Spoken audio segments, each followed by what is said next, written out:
Le pendu. Quelle drôle de carte que le pendu. 12e lame du tarot de Marseille, on y voit un homme, les jambes croisées, suspendu dans le vide par l'une, et les mains dans le dos, ce qui à première vue n'est pas le meilleur moyen pour en finir avec la vie ou pour être réellement pendu.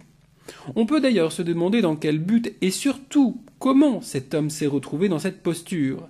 Est-ce un plaisantin qui serait plus à l'image du battleur, donc un amuseur, un acrobate, ou est-ce quelqu'un qui s'est réellement mis en danger ou dans une situation inconfortable? Toute la question est là. Si certains y voient une image négative et surtout la fin imminente du fait que le pendu soit suivi de la lame 13, l'arcane sans nom que certains prennent plaisir à nommer la mort, personnellement je trouve le pendu assez sympathique, voire très sympathique. Ainsi, si le pendu évoque bien une situation inconfortable, il ne faut pas lui donner trop vite une connotation négative. Tout d'abord parce que rien ne précise qu'il a les mains liées dans le dos et surtout parce qu'il n'est attaché que par un pied. L'un restant libre, on peut se dire que le pendu dispose d'une certaine liberté, qu'il doit en revanche trouver son équilibre, ce qui n'est pas complètement faux puisqu'il est encadré par des piliers et donc du bois, symbole du matériel, du maintien et de la structure.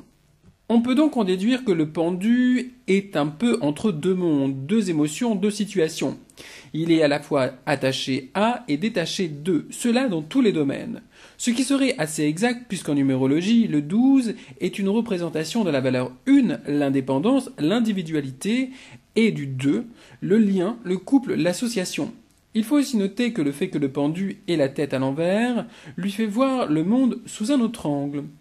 Dans les cas les plus négatifs, pour le coup, on peut y voir une mauvaise approche des choses, une personne qui cherche à se marginaliser ou qui a tout simplement l'esprit à l'envers.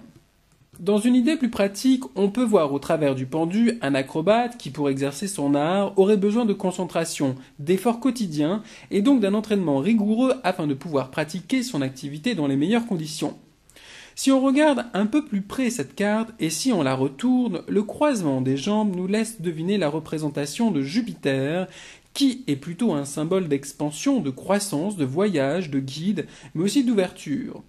Pour rester dans la représentation astrologique, cette lame est en analogie au signe des poissons.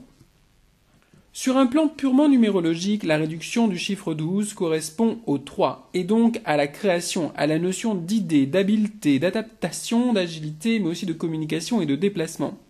Ainsi, le message du pendu serait d'apprendre à regarder les choses sous un autre angle, donc d'avoir un autre regard tout en gardant une certaine maîtrise de nous, ou tout en continuant à apprendre de la vie ou de nous-mêmes. Il renvoie donc à nos propres limites.